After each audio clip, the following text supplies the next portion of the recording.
لا إله إلا الله ما قالها عبد إلا أحبه الله.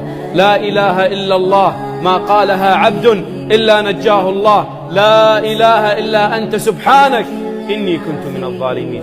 فاستجبنا له ونجيناه من الغم وكذلك ننجي المؤمنين. من كان يشتكي هما ودينا وغما وأمرا مستقبلا ووظيفة وزواج وبيت، قل لا إله إلا الله يستجاب لك الدعاء.